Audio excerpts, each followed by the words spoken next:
This is Umavardhan from Ragas Consultancy Private Limited. This video is all about repairs and maintenance fund collected by a cooperative housing society. And in the first part, if you want to know how to calculate the repairs and maintenance fund which is collected monthly from the member, you can please see the link. It will have a detailed explanation of how to calculate. Okay. Now the next one is how to use these funds is what this video is all about. Now I'll tell you what is the limit to be spent by the Mancom with their internal approval. Now it is split into two parts.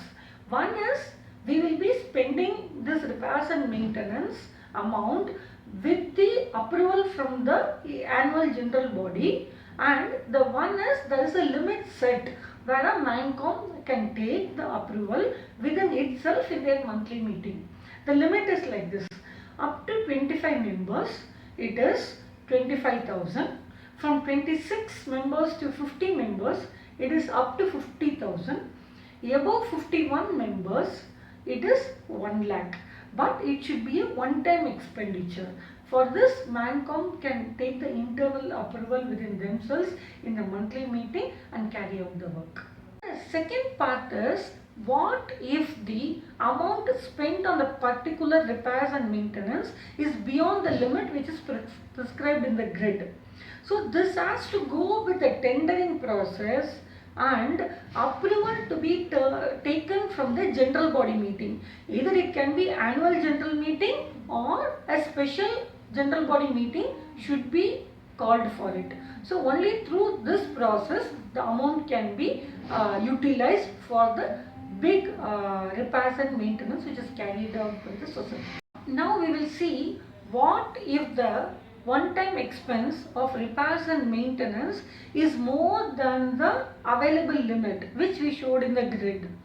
It has to go through the proper tendering process in choosing the vendor, and you have to take the approval from the general body meeting. Either it can be annual general meeting or you have to call for the special general body meeting. And now next is utilization of funds. There will be a reserve which is kept for repairs and maintenance. So you can use that funds, and if there is any shortage, it can be collected from the member through a supplementary bill to the extra payment. But that also should necessarily be only calculated with the area as per the square feet they are occupying. Hope this is clear. Hope you find this video informative. If you have any other queries, please contact us in the description given below.